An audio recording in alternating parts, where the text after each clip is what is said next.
নমস্কার। আগামীকাল রবীন্দ্র শতবার্ষিকী ভবনের সামনের রাস্তায় সিপিআইএম ২৪তম রাজ্য সম্মেলন কেন্দ্রিক প্রকাশ্য সমাবেশ সংগঠিত করতে যাচ্ছে। ওরিয়েন্ট চৌমুহনী থেকে রবীন্দ্র শতবার্ষিকী ভবনের সামনের রাস্তাই মূলত সেখানে মঞ্চ এবং যারা আসবেন তাদের বসার, থাকা এবং সর্বোপরি বক্তা সহ অন্যান্য সকলে এই স্থানকেই আগামীকালের কর্মসূচির স্থান হিসাবে অনুমতি দেওয়া হয়েছে। সেখানে বক্তব্য রাখবেন সিপিআইএম কেন্দ্রীয় কমিটির অন্যতম সদস্য তথা পলিট ব্যুরো সদস্য এবং বর্তমানে সমন্বয়কারী প্রকাশ কারাত সহ অন্যান্যরা। রাজ্যের প্রাক্তন মুখ্যমন্ত্রী মানিক সরকার এবং সিপিআইএম রাজ্য সম্পাদক জিতেন্দ্র চৌধুরী ও গুরুত্বপূর্ণরা এই সমাবেশে বক্তব্য রাখবেন।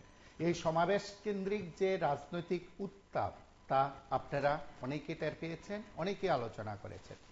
অবশেষে রবীন্দ্র শতবার্ষিকী ভবনের সামনের রাস্তায় সেখানে প্রকাশ্য সমাবেশ করার অনুমতি দেওয়ার বিষয় পশ্চিম জেলার পুলিশ সুপার থেকে শুরু করে প্রত্যেকে জানিয়েছেন, সিপিআইএম রাজ্য সম্পাদকও জানিয়েছেন।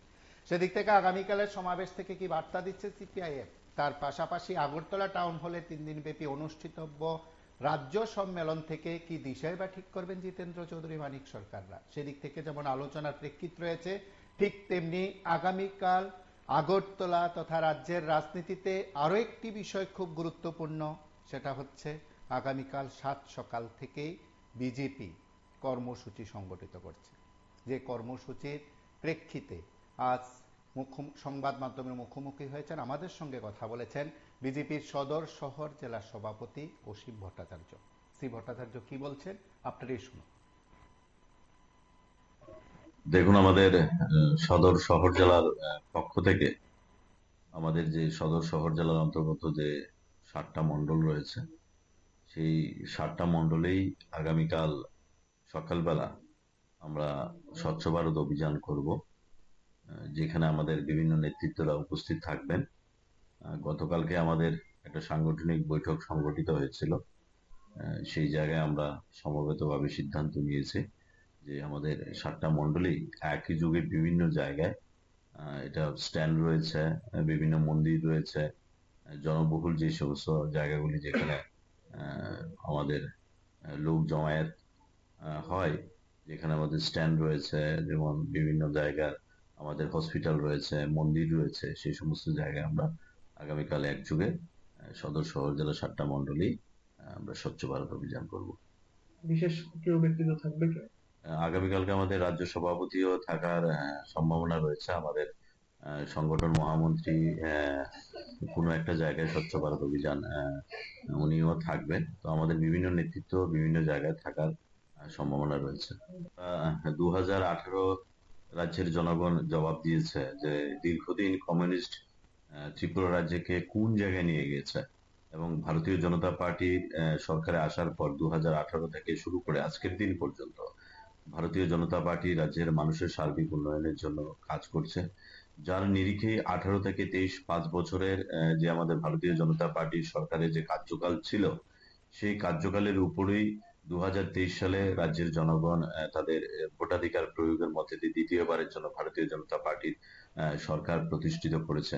আপনারা জানেন যে 2023 সালের নির্বাচনে দুটো চিরাচরিত রাজনৈতিক দল সংঘবদ্ধ হয়ে ভারতীয় জনতা পার্টির বিরুদ্ধে লড়াই করেছে, কিন্তু আমাদের বিশ্বাস ছিল, আমাদের ভরসা ছিল যে রাজ্যের যদি আমরা সার্বিক ডেভেলপমেন্ট করে থাকি, রাজ্যের সার্বিক উন্নয়ন যদি আমাদের দ্বারা হয়ে থাকে, নিশ্চয়ই জনগণ আমাদেরকে দ্বিতীয়বারের জন্য সরকারে অধিষ্ঠিত করবে, যেটা 2023 সালে হয়েছে।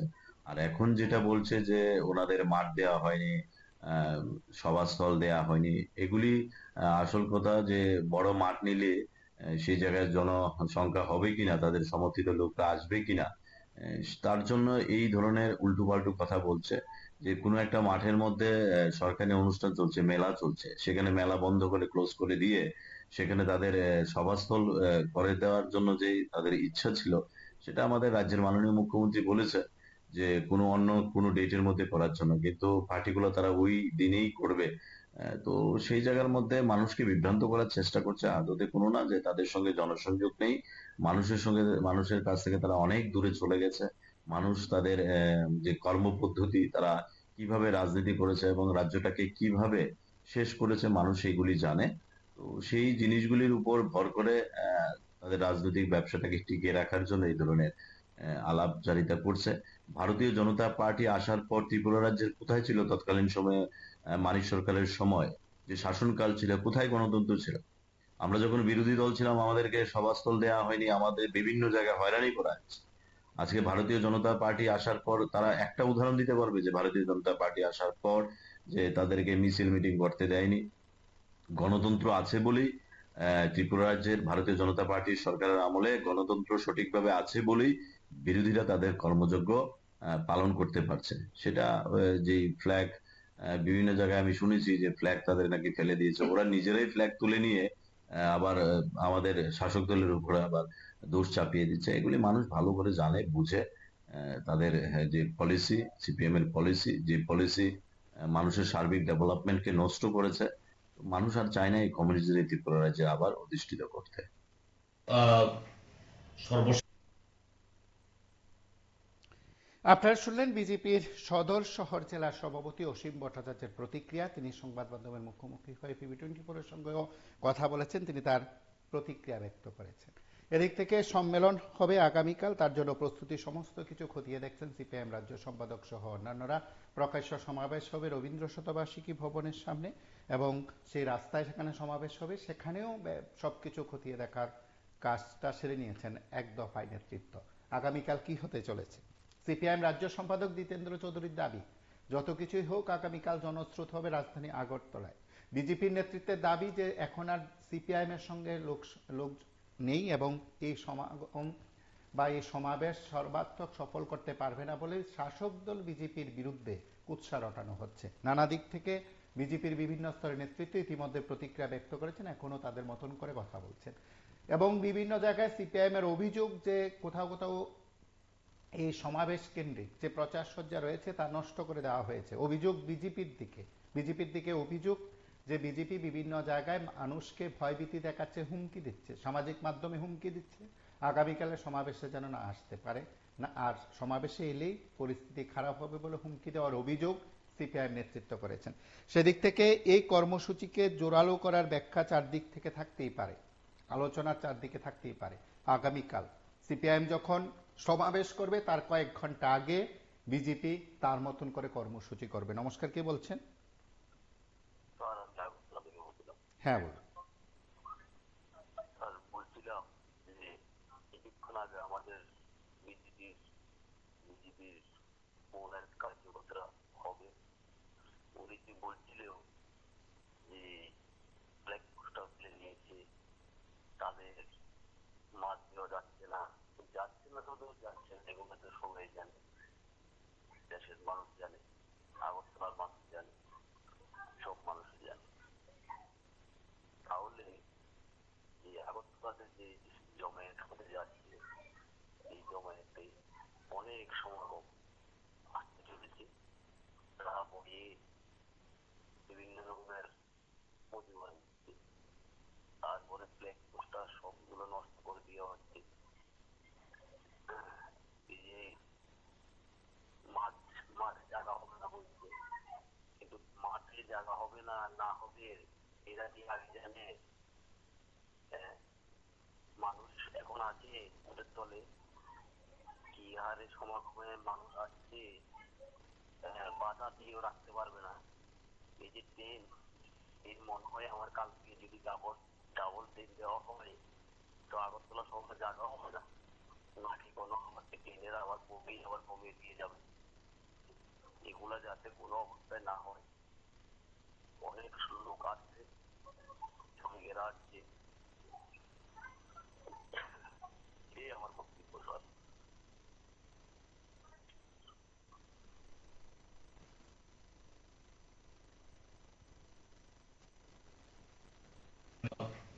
সর্বশেষে আরক্ষা প্রশাসনের সম্মতি হয়েছে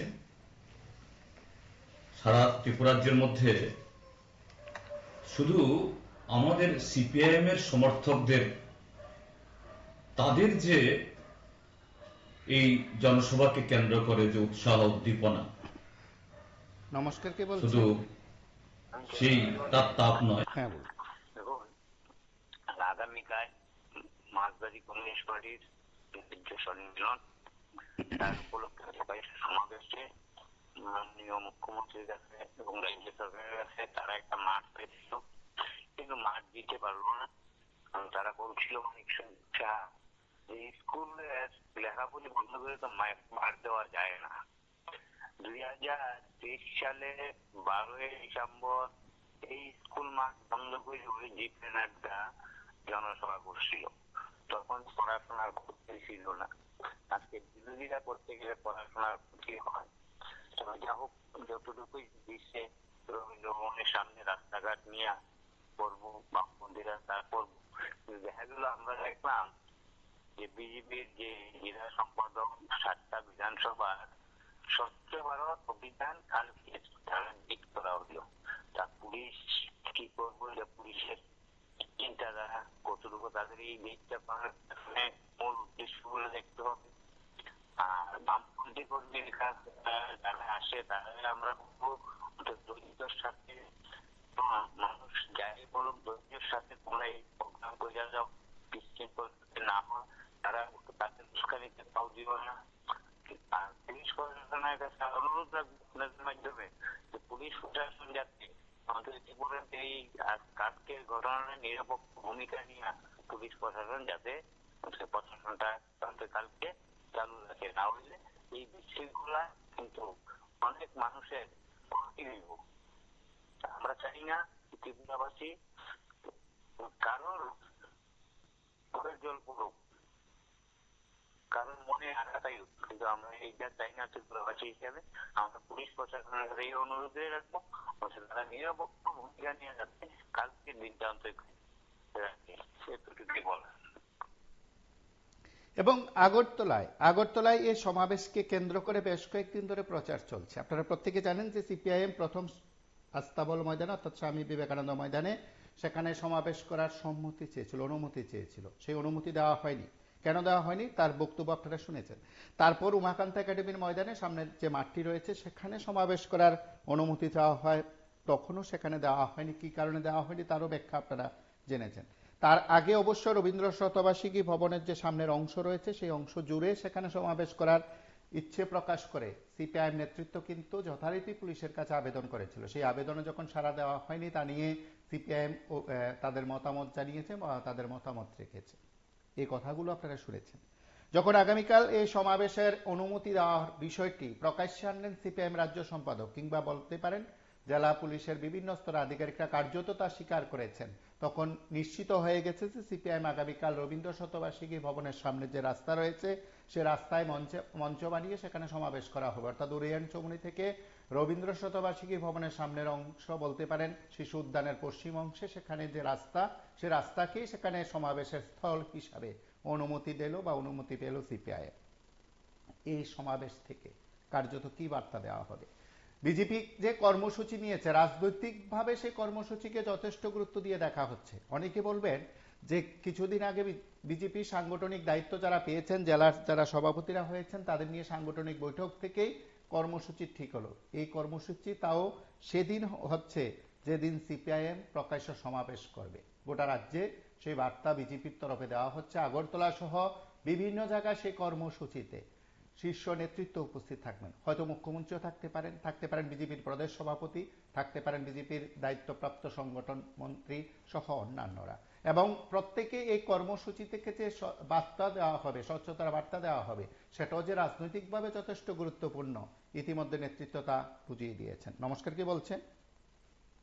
নমস্কার স্যার, বলছিলাম এই যে আন্দোলনটা হয়েছে শুধু বেকার, কর্মচারী, মজুর, আপনার যে পৌরসভার যে কর্মচারী আছে বা আউটসোর্সিং যারা আছে বা যারা অন্যান্য কর্মচারী আছে বা সরকারি প্রশাসন যারা আছে, পুলিশ অধিকারী যারাই বলুন, সবাই ছাত্র নিয়ে এই আন্দোলনটা হচ্ছে।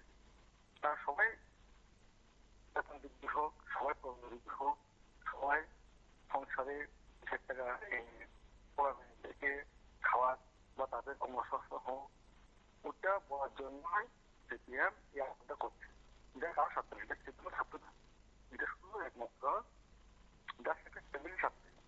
একটা ফ্যামিলির পর কি লাগে এটা পাঠিয়ে, এটা শুধু একটা পরিবারের ঠিকই লাগে। একটা পরিবার চলতে হলে এটা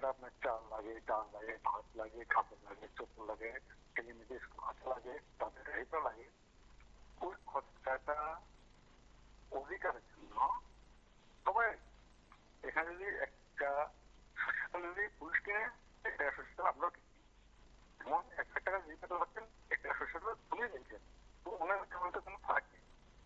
কিন্তু গভর্নমেন্ট গভর্নমেন্ট কিন্তু আলাদা আলাদা স্টেট ভাগ করেছে।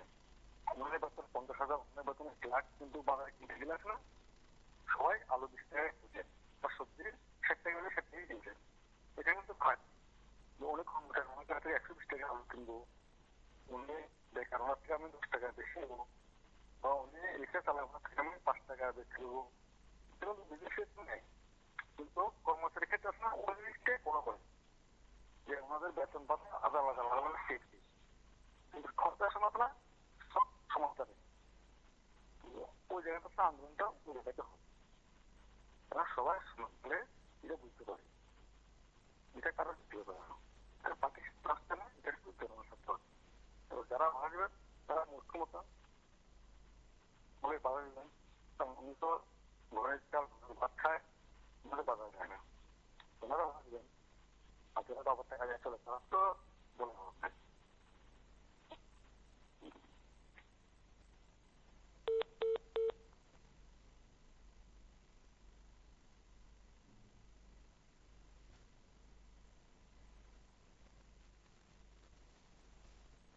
সেই তাপ নয়,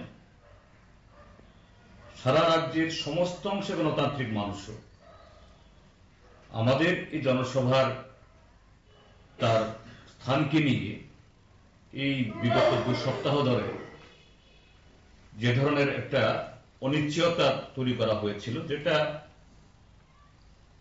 সম্পূর্ণ যে বলা যেতে পারে এই আননেসেসারি, অপ্রয়োজনীয় এবং একটা রাজনৈতিক সৌজন্যের পরিপন্থী এই ঘটনাগুলি ঘটেছে। গতকাল অবধিও আমাদের রিপিটেড, অর্থাৎ বারবার সরকারকে, প্রশাসনকে আমাদের তরফ থেকে এই সমস্ত ধরনের নিয়ম কানুন মেনে এই সভা করার জন্য যে প্রচেষ্টা ছিল, নমস্কার, কে বলছেন? অসহযোগিতার একটা পরিবেশ তৈরি হয়েছে। হ্যালো, হ্যাঁ বলুন। হ্যাঁ বলছিলাম, আজকের প্রসঙ্গে বলতে গেলে বামফ্রন্ট অর্থাৎ সিপিআইএম যে কালকে একটা সম্মেলন, রাজ্য সম্মেলন এবং প্রকাশ সমাবেশ করবে, আমরা অতীতে বহু নিউজ দেখেছি বামপন্থীদের সিপিআইএমকে কখনো রুখে দেওয়া যায়নি, অতীতেও যাবে না, ভবিষ্যতেও এটা প্রমাণিত হয়েছে আর কি। তো এই কিছুদিন আগে একটা ঘটনা, মাঠ নিয়ে এখানে হাসপাতাল মাথা দেখতে দেওয়া হয়নি, তারপর অনুরাধ স্কুলের মাঠ তারা হয়নি বিভিন্ন অজুহাত সঙ্গে। তো আমি বলবো দুটা করাটা কি হয়নি, যেহেতু ওরা এই কাজটা করেছে, যখন ওরা বিরোধী দলের তকমা পাবে তখন কিন্তু এর ফল ভোগ করতে হবে। আর সর্বশেষে কথাই বলবো, সম্মেলন সফলমণ্ডিত হোক, সবার মধ্যে একটা উৎসাহ উদ্দীপনা দেওয়ার আসুক, এটাই চাই আর কি। ধন্যবাদ।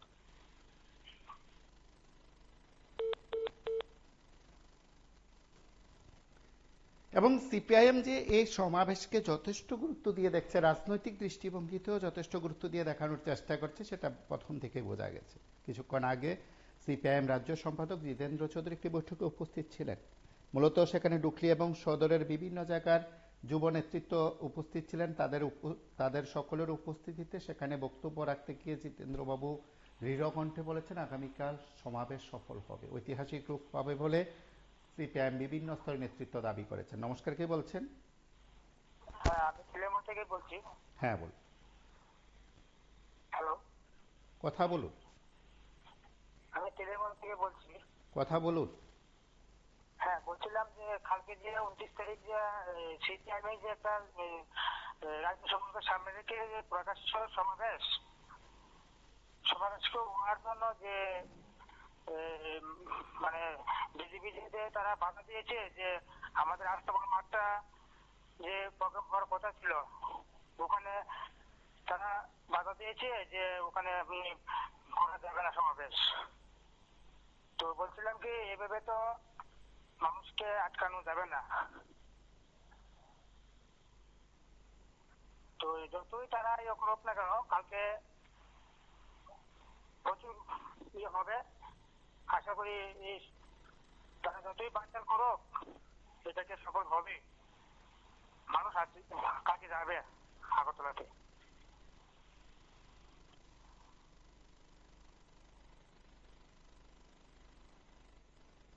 ভিতরে একটা পরিবেশ তৈরি হয়েছিল। যাই হোক, আজকে সকাল থেকে তার হাল হয়েছে।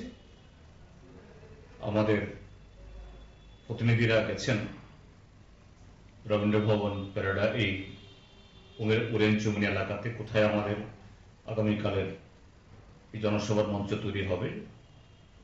স্থান ইত্যাদি ইতিমধ্যেই চূড়ান্ত হয়েছে। ভলান্টিয়াররা কাজ শুরু করবেন এবং সারা রাজ্য থেকেই আমাদের এই সমাবেশে যারা আসবেন তাদের কাছে বার্তা ইতিমধ্যে চলে গেছে। আমি সেই জায়গায় এই আপনাদের মাধ্যমে, মিডিয়ার মাধ্যমে এটাকেও বলতে চাই, যখন আমাদের এই উদ্যোগ শুরু হয়েছে বা উদ্দীপনা সেভাবে এই চারিদিক থেকে পরিলক্ষিত হচ্ছে, সেখানে একটা অন্য বাতাবরণও দেখছি যেটা বাঞ্ছনীয় নয়। গতকাল রাত্রিবেলা এই আগরতলা শহর এবং শহরতলির আমাদের সমস্ত প্রচার সজ্জা নষ্ট করে ফেলা হয়েছে। এটা সম্পূর্ণ প্ররোচনামূলক। নতুন নগর এলাকাতে আমাদের সমর্থকদের দোকান ভেঙে দেওয়া হয়েছে এবং এদিকে বাধাঘাট এলাকাতেও এরকম কিছু হুমকি ধমক এই দেওয়া ঘটনা ঘটেছে এবং বিভিন্ন জায়গাতে একটা শ্রমিক সংগঠনকে দিয়ে বাস, জিপ, ম্যাক্স মালিকরা যারা এই জনসভাতে গাড়ি দেওয়ার জন্য ইচ্ছুক আমাদের তরফ থেকে অগ্রিম পয়সা নিয়েছেন, তাদেরকে নাকি নানাভাবে হুমকি দেওয়া হচ্ছে আগামীকাল গাড়ি না দেওয়ার জন্য। আমি আশা করি যে যারা এসব করছে শাসক দলের সাথে কোনো না কোনো ভাবে তাদের সম্পর্ক রয়েছে। আশা করি শাসক দল, তার নেতৃত্ব এটা উপলব্ধি করার চেষ্টা করবেন যে অন্য দলের, বিরোধী দলের এরকম একটা কর্মসূচি যা তার অধিকার, এটাকে তার বাধা সৃষ্টি করে নিজের দলের উপকার হয় না, বরঞ্চ ক্ষতি হবে। এবং সামগ্রিকভাবে ত্রিপুরার যে রাজনৈতিক সংস্কৃতি, ত্রিপুরাজ্যের যে বর্তমান যে অবস্থার মধ্যে প্রত্যেকটা মানুষ যে একটা গণতান্ত্রিক পরিবেশ বাতাবরণ গড়ে উঠুক, এটা তার বিপরীতে যাবে এবং এতে শাসক দলেরই ক্ষতি হবে, তাদেরই বদনাম হবে। এটা তারা করবেন না। এবং আমি সংবাদ মাধ্যমের মাধ্যমে আরক্ষা প্রশাসনের কাছেও এই আবেদন জানাবো, শুধু আগরতলা শহর বা শহরতলিতে না, ত্রিপুরাজ্যের বিভিন্ন জায়গাতে, রেল স্টেশন, মোটর স্ট্যান্ড এবং স্পর্শকাতর জায়গাতে আগামীকাল অন্যান্য সময়ের মতো যাতে আসার সময়েতে এবং ফেরার সময়েতে বাহিনী মোতায়েন থাকে, যেন কোনো ধরনের এরকম প্ররোচনামূলক ঘটনা না হয়। যারা জনসভা যারা আসবে এবং জনসভা ফেরত লোকদের উপরে আনটুয়ার্ডস ইনসিডেন্ট না হয়। ত্রিপুরাজ্যের যে গণতান্ত্রিক পরিবেশকে সুন্দর সুস্থ রাখার দায়িত্ব আমাদের সকলেরই। কাজেই সেভাবে আগামী দিনের আমাদের এই সম্মেলনকে কেন্দ্র করে জনসভা একটা সফল হোক, গণতন্ত্রের জয় হোক, মানুষের জয় হোক, এই ক্ষেত্রে আমরা সকলেরই সহযোগিতা কামনা করছি। রবীন্দ্র শতবার্ষিকী ভবনের প্রাঙ্গণেই আমাদের প্রকাশের সমাবেশ হবে। পুলিশকে সর্বশেষ বলেছি যে আমরা নমস্কার, কে বলছেন? মানে বিফোর দ্য টাইম। নমস্কার। না, আমি বলছি যে সিপিএম যে 25 বছর ক্ষমতায় ছিল সেখানে তাদের সরকার তো ভালো হয়নি। এই জায়গাতে সিপিএম খারাপ বা বিজেপি ভালো এটার বিষয় না। বিষয় হলো যে বিরোধী শিবিরে যারা থাকে তাদেরকে রুলিং যারা আছে, সরকারে যারা আছে বা প্রশাসনে যারা আছে তাদেরকে সুযোগ সুবিধা দিতে হয়। তো গত 1 মাস আগে ভোটের যারা সমাবেশ বা দায়িত্বের কর্ম পদ্ধতি যেটাই আছে, এই পরিপ্রেক্ষিতে তাদের 1 সপ্তাহ আগে যে মেলা শুরু হলো, তো 1 মাস আগে যেহেতু অ্যাপ্লিকেশন করছে যে আমার এই জায়গাটা লাগবে, তো সরকারের তো দায়িত্বে বলতে পারে যে এই মেলাটা আরেকটা জায়গা নিতে হবে। তো সেখানে আমি বুঝলাম না, 2018 আগে তারা যখন মিছিল মিটিং যাই করলো তখন তো আমরাই তো মানে সরকারের তো বাঁধন ছিল, তো তাদের তো সুযোগ সরে দিয়ে দিল। এখনো তো তাদের কর্তব্য আছে। আর বিপ্লবদের যেটা উল্টা পাল্টা পশুনাথ দিয়ে বোঝে না, মাস পয়টাও বোঝে না, ওই সেই গীতা গীতা মানে যেখানে যায় রাজনীতি ম্যাচও বলে ঠোকাইয়া পাইতো না, 1 টাকা ম্যাচ লিখে ঠোকাইয়া পাইতো না। এটা কোনো কথা?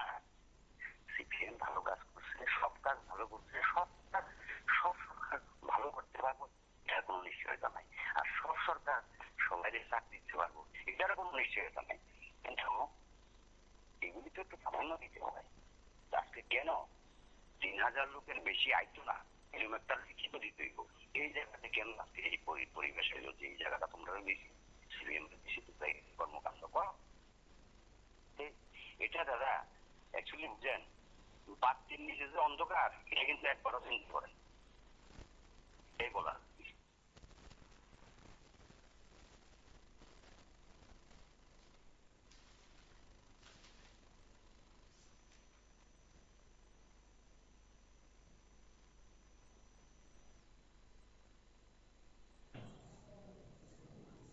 সরকারকে জানিয়েছি, সংশ্লিষ্ট কর্তৃপক্ষকে জানিয়েছি, এবং যাতে রবীন্দ্র ভবন শহরের মাঝখানে, সেখানে অটো রিক্সা এবং শহরে যারা এই ব্যবসায়ী এদের কিছু অসুবিধা তো হয়ই।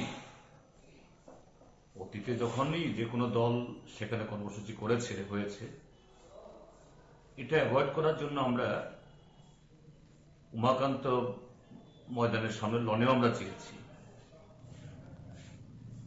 তো অগত্যা আমাদের ইচ্ছে ছিল না উমাকান্ত লঞ্চ চাপার, কিন্তু যেহেতু রবীন্দ্র ভবন এটাকে অ্যাভয়েড করা যায়, কিন্তু সরকার সেখানে আমাদের প্রস্তাব রাজি হলেন, বলছেন যে না, স্কুল খোলার দিনে কিভাবে দেওয়া যায়।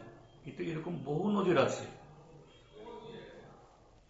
স্বয়ং মুখ্যমন্ত্রী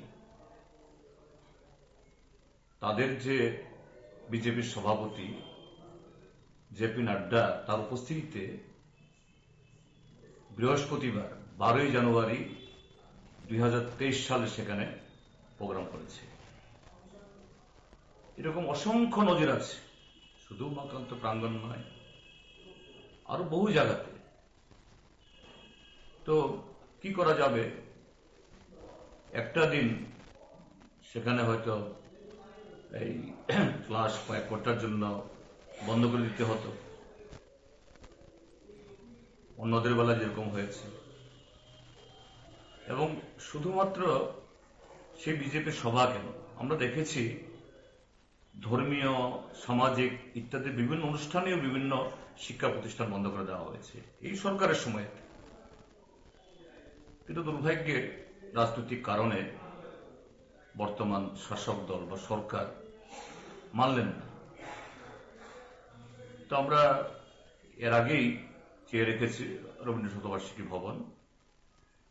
এখন সর্বশেষ কথা হয়েছে পুলিশ যে একটু অসুবিধা হলেও সেখানে আমাদের এই ভেন্যু দেবে বলে কথা হয়েছে।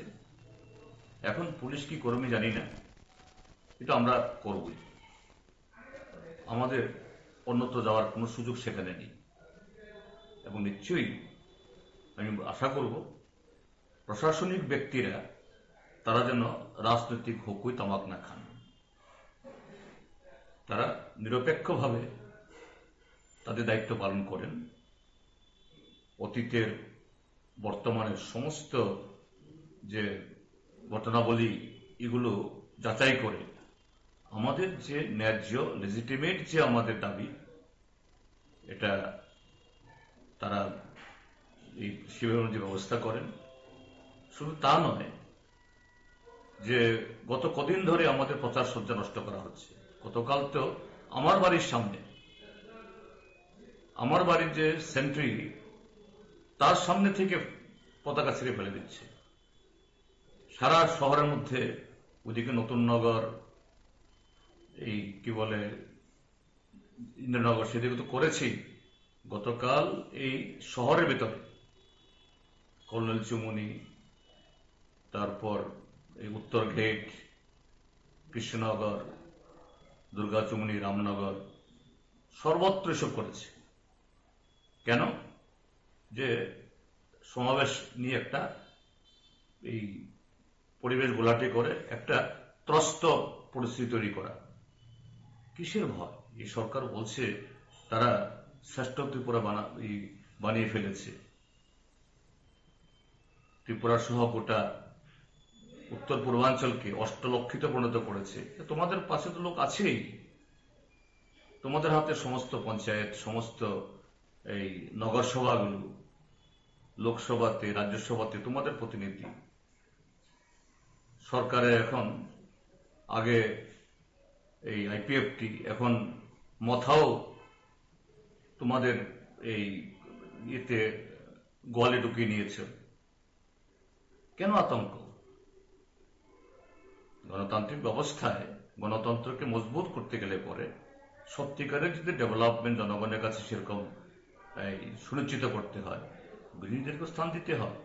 তো আশা করি আগামীকাল মসৃণভাবেই ত্রিপুরাজ্যের যে শান্তিপ্রিয় গণতন্ত্রপ্রিয় জনগণের সহযোগিতায় এবং পুলিশ প্রশাসনের তাদের সুমতি হবে, শাসক দলের এই অন্যায় অবদারগুলি এড়িয়ে তারা সত্যিকারে তাদের ভূমিকা পালন করবেন এবং আমাদের এই সমাবেশও সফল হবে, এটা আমি আশা করি। আস্তল ময়দান চেয়েছিলাম কিন্তু দেয়নি। অল্টারনেটিভ বিকল্প হিসেবে আমরা উমানন্দ মাঠ বলেছিলাম, বললো যে স্কুল বন্ধ করা যাবে না। কিন্তু জেপি নাড্ডা যখন আসলো, আগে পরে 2-3 দিন স্কুল বন্ধ রেখে এখানে রাজনৈতিক দলের সমাবেশ হয়েছে। কাজেই যেটা বলেছেন যে রাজনৈতিক দলের সমাবেশ করার জন্য স্কুল বন্ধ করা যাবে না, এটা ঠিক না। যাই হোক, এদের রাজনৈতিক সিদ্ধান্ত দেবে না, আমরা কি করব? অনেক চেষ্টা আমরা করেছি, অনেক রিকোয়েস্ট করেছি, কিন্তু আমাদের রিকোয়েস্টকে মান্যতা দেয়নি। এখন শেষ পর্যন্ত জলসভা তো আমাদের করতে হবে, কি করা যাবে? অনেকগুলো অল্টারনেটিভ দেওয়ার পর শেষ পর্যন্ত আমরা রবীন্দ্র ভবনের চত্বরটা পুরোটা পেয়েছি, আর এখানে আমরা মঞ্চটা করতে চাই যাতে রবীন্দ্র ভবন পর্যন্ত কভার করা যায়। তারা সকালবেলা এসেছিলেন এবং কথাবার্তা হয় পুলিশের সঙ্গে, তখন গিয়ে এখানে মঞ্চটা করার জন্য তারা বললে ঠিক আছে এখানে মঞ্চ এই পর্যায়ে আছে। আর আমরা চাই যে যদিও বুকের একটু অসুবিধা হবে, কি করা যাবে, অসুবিধাটা মেনে নিয়ে আমরা এইটাই মেনে নিয়েছি। আমাদের তো মিটিংটা করতে হবে, মিটিংটা তো আমরা করতে চাই, মানুষ তো আসতে চায় মিটিংটাতে, এটা বিবেচনায় রেখেই শেষ পর্যন্ত এটা আমরা মেনে নিয়েছি। রাজ্যবাসীর প্রতি অনুরোধ থাকবে যে যাতে আমাদের যে কালকে প্রকাশ্য সমাবেশ সেখানে যাতে সবাই অংশগ্রহণ করে, কারণ আছে বিভিন্ন অসুবিধা এগুলো আছে। গাড়ি টাড়ি নিয়েও কিছু কিছু জায়গায় সর্বত্র করছে, কোথায় আমি বলবো না, কোনো জায়গায় কিছু কিছু সমস্যা করছে। তারপরে আমরা বলবো যার যার ব্যবস্থা করে যাতে এই সমাবেশে আসে, সকলের কাছে আমাদের আবেদন থাকবে যাতে এই সমাবেশে অংশ নেয়। আগামীকাল থেকে ত্রিপুরা সিপিআইএম এর আমাদের ভারতের কমিউনিস্ট পার্টি মার্ক্সবাদী ত্রিপুরা রাজ্য সম্মেলন অনুষ্ঠিত হতে যাচ্ছে আগামীকাল থেকে 31 তারিখ পর্যন্ত। আগামীকাল আগরতলা শহরে প্রকাশ্য সমাবেশ সংগঠিত হবে। এই প্রকাশ্য সমাবেশকে সফল করার জন্য ইতিমধ্যে বিভিন্নভাবে আমাদের পার্টির কর্মীরা উদ্যোগ গ্রহণ করেছেন। আজকে রামনগর পার্টি লোকাল কমিটি তারা স্কোয়াডিং করবে, মিছিল করার মধ্য দিয়ে মানুষের কাছে আগামীকাল জনসভায় যাতে ব্যাপক অংশের মানুষ অংশগ্রহণ করেন তার জন্য তারা প্রচার স্কোয়াড বের করবেন। তার জন্য তাদেরকে আমরা ধন্যবাদ জানাই। আগামীকাল 29, 30 এবং 31 জানুয়ারি আমাদের রাজ্যে 24তম সম্মেলন অনুষ্ঠিত হবে আমাদের পার্টি। এই সম্মেলনকে সামনে রেখে সারা রাজ্যব্যাপী প্রচার প্রস্তুতি কর্মসূচি চলছে।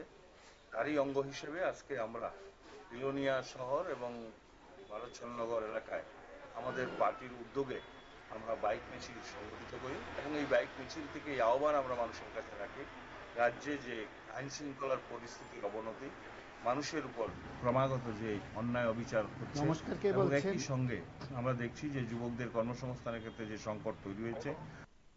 কথা বলুন।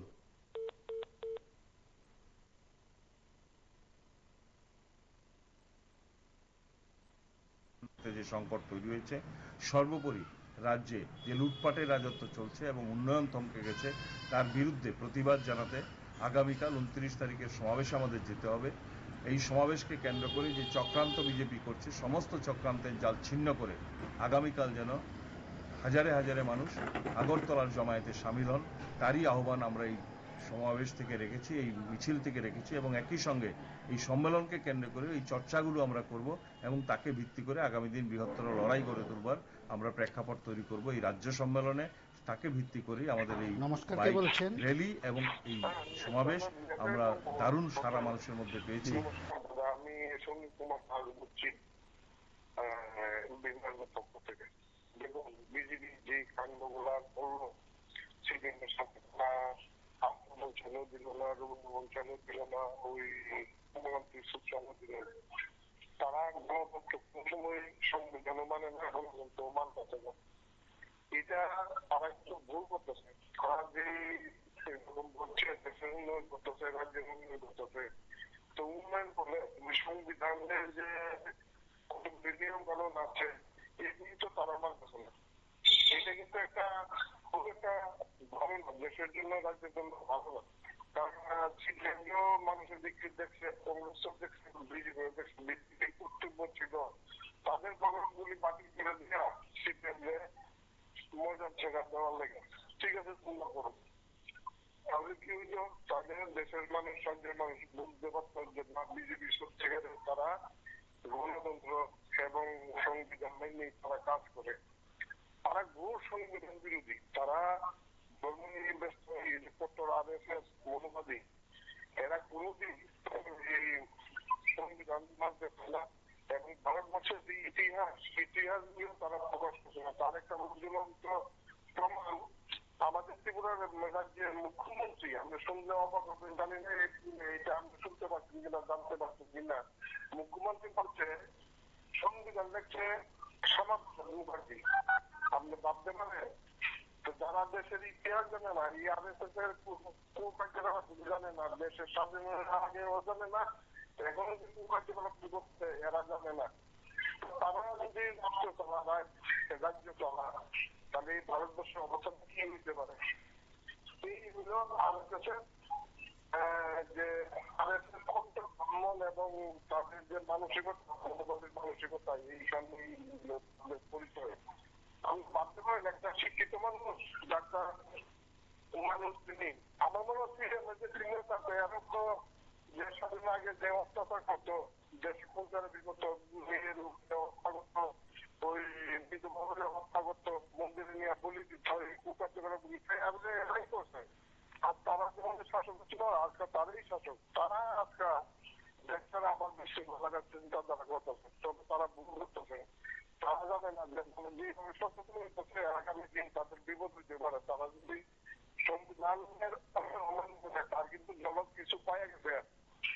আপনি যেমন এদের বস মোহনবাগ বস কথা হয়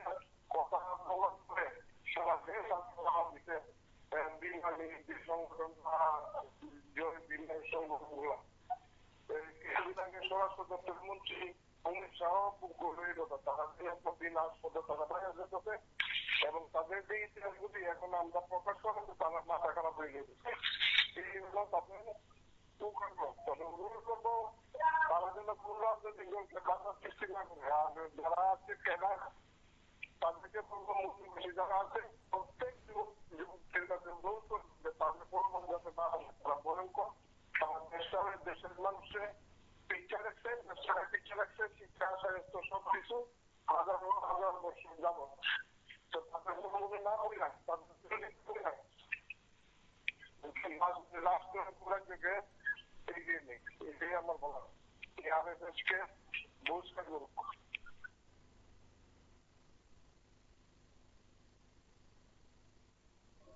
দেখুন, আমাদের সদর শহর জেলার পক্ষ থেকে আমাদের যে সদর শহর জেলার অন্তর্গত যে 7টা মণ্ডল রয়েছে, সেই 7টা মণ্ডলেই আগামীকাল সকালবেলা আমরা স্বচ্ছ ভারত অভিযান করব, যেখানে আমাদের বিভিন্ন নেতৃত্বরা উপস্থিত থাকবেন।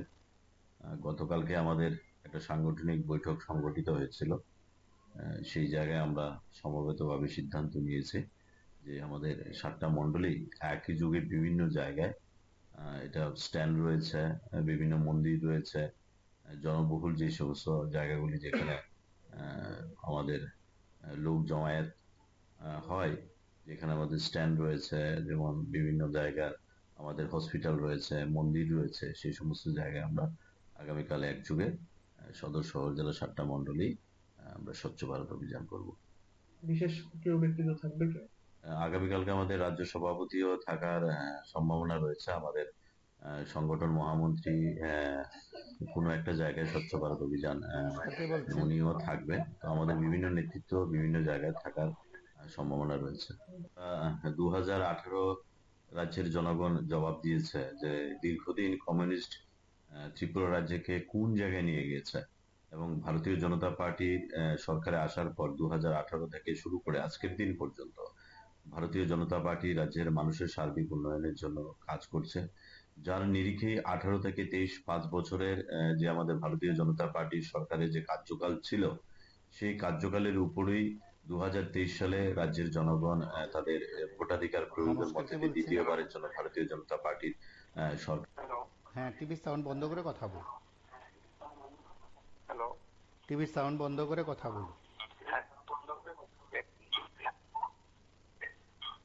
হ্যাঁ বলছিলাম আগামীকাল কিন্তু কমিউনিস্ট পার্টি তাদের একটা বৈঠক সমাবেশ। এর আগে তো পূর্বেও সরকার ছিল। এই যে 18 সালের পর থেকে সাধারণ মানুষের এই যে আক্রমণটা শুরু করেছে, যেহেতু 1 মাস 1.5 মাস আগে থেকে সিপিএম পার্টি প্রশাসনকে জানার পরও খবর মায়ের কোনো মাঠই পায়নি। 17 সালের পূর্বে তো এখানে বামপন ছিল। এই যে 17 সালের যে প্রোগ্রামগুলো করলো, 16 সাল 17 সালে যে প্রোগ্রামগুলো করলো বিরোধী শিবির, তারা যখন যেখানে চেয়েছে সেখানে কিন্তু স্থান পেয়েছিল। এই যে আগামীকালকে 7টা মন্ডল নিয়ে তারা যে একটা ব্যারিকেড করবেন, মিছিল করবেন, স্কোয়াড করবেন, বিভিন্ন জায়গায় ধর্ণা দেবেন, তো বামপন্থী যে কমিউনিস্ট পার্টিদের যে প্রকাশ্য সমাবেশ, এই সমাবেশে যাতে লোকজন না আসতে পারে তার জন্য তারা অগ্রিম 7টা মন্ডল তারা এখানে একটা সমাবেশ করবে, যথাভাবে প্রত্যেকটা মানুষের একটা বনে নীতি প্রদর্শন করবে। তো দাদা, আপনাদের মাধ্যমে বলতে চাই, 1 মাসে কিন্তু শীত যায় না। যেভাবে তারা একের পর এক আক্রমণ করেছে, মাছ দিচ্ছে না, জায়গা দিচ্ছে না, গাড়ি বন্ধ করে দিচ্ছে, ট্রেন বন্ধ করে দিচ্ছে, বাস বন্ধ করে দিচ্ছে, গণতান্ত্রিক পদ্ধতিতে ভারত এরকম নেই। এটা তারা এটা বাক্য পেয়ে যাবে। রতননাথ বলেছেন বারবার যে কর্মের ফল পেতে হবে। তো মানুষ ধৈর্যের বাদ একদম সম্পূর্ণ ভেঙে গেছে। মানুষের পিঠ বল লেগে গেছে। শিক্ষক কর্মচারীদের কোন রকমের টাকা পয়সা দেওয়া হচ্ছে না, দিয়ে দেওয়া হচ্ছে না, দেখা নিয়োগ করা হচ্ছে না, শুধু জুলুম সন্ত্রাসের পরিচর্যা চলছে। যাবৎ অনবরত তারা প্রোগ্রাম করে যাচ্ছে। তাদের একটা ফ্ল্যাগ ফেস্টুন বিরোধী শিবিরকে অনুযায়ী, বিরোধী শিবিরে যারা আগে প্রোগ্রাম করছে তাদের ফ্ল্যাগ ফেস্টুন সমস্ত কিছু রাস্তায় ফেলে দিচ্ছে, রেল ফেলে দিচ্ছে, অগণতান্ত্রিক পদ্ধতি চলাচ্ছে ঠিক রাজ্যের মধ্যে। এটা সরকার, এটা কি উন্নয়ন? এটা কি সংস্কৃতি? এটা মানুষ তো বুঝে গেছে আর ওদের অস্তিত্ব নেই, ওদের পায়ের তলার মাটি সরে গেছে, মানুষের ধৈর্যের একটা বাঁধ হয়েছিল। কিন্তু এখন দেখছে মানুষ যে না, এরা ভয়ঙ্কর রূপী এরা সরকার, মানুষকে আক্রমণ করে মানুষের গলা কণ্ঠরোধ বন্ধ করে দেওয়ার চেষ্টা করছে। এটাই আমার আবেদন, বিরোধী শিবির বিরোধী যদি শূন্য থাকে তাহলে একটা রাজ্যের সৌন্দর্য হয় না। সেখানে বিরোধীকে এত দমন করাটা কিন্তু নেহাত অন্যায়, খুব অন্যায় করে। তিনি আমাদের রাজ্যের মুখ্যমন্ত্রী, হয়তো সেদিক থেকে আগামীকাল রাজ্যের রাজধানীতে রাজনৈতিক পারদ উঠতে থাকবে বলা যেতে পারে। পারদ চড়া শুরু হয়ে গেছে। শাসক বিজেপির যেমন কর্মসূচি রয়েছে, প্রধান বিরোধী দল সিপিআইএম এর কর্মসূচি রয়েছে।